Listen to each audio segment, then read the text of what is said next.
Hello and welcome to a new realistic expectations video. Today we're having a look at the VB238, and I did not know that this plane will come into the game. I'm looking forward to this plane as it features a lot of news for the Germans. But a lot of the features this plane will feature we can see in already existing other nations' heavy bombers. And yes, this plane is a heavy bomber. It will be the first German premium bomber, it will be the first German heavy bomber, it will be the second premium heavy bomber in-game after the Japanese B-17, it will be the first 6th engine bomber, so I expect new manual engine control setups. Overall, it features the most MGs with 18, and I think this is the point where we begin to talk about the defensive armament first. It features 16 13.2mm MGs in 4 quadruple turrets, 3 facing backwards and 1 facing forwards. The top of the plane is protected by a single turret housing 2 20mm MG151-20 cannons. And also this plane is the first plane that we see MG151-20s in defensive use. Usually when the same type of cannon is used in defensive and offensive use, the belts are different. My expectations for the 20mm are that we get a pure Minengeschoss belt, which will be quite effective to be honest, but it just covers the top of the plane. The interesting part is the arrangement of the defensive firepower, and it is relatively similar, at least I expect it to be, like on the PE-8. Now we see one cannon turret on top, and also we see a machine gunner to the front, which is quite the same as on the VB238, and also 3 gunners are facing backwards, of which 2 are mounted in the wings behind one of the engines, which is the same as on the VB238.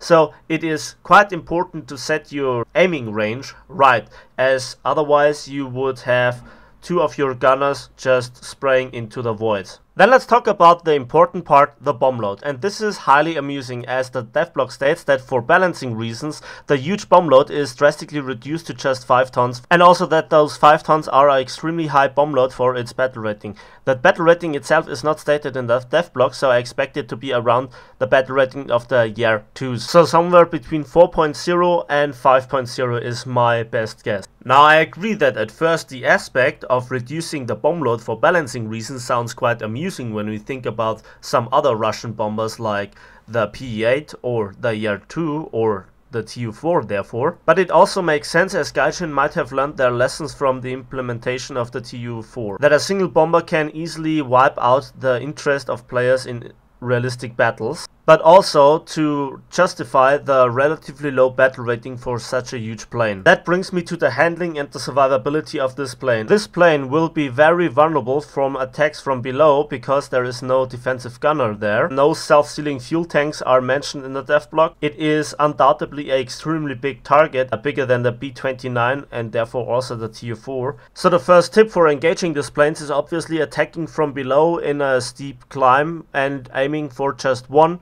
wing, especially the wing tips. The wings are very long, and therefore if one wing loses a lift, so the plane will tip over like the B-29 and the Tu-4 and just dive into an unrecoverable spin. Overall, the handling itself will not be very nice, and this is where I compare it to the Japanese G5N1. And it will not have very strong engines, as it is mentioned in the devblog that the 1000 horsepower engine never made it into the prototype. It will be relatively difficult to land due to its size, but it will have good lifting speed, especially once the bombs are dropped. It will have relatively low acceleration and relatively low top speed, therefore I guess also a relatively low battle rating for its size.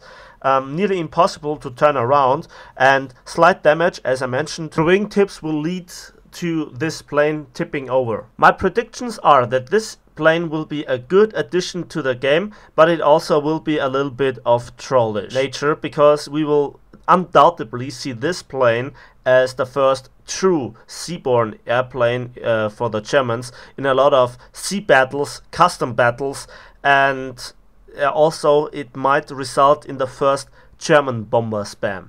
But overall, I think this is the first plane that we see for the Germans to truly hold the name heavy bomber.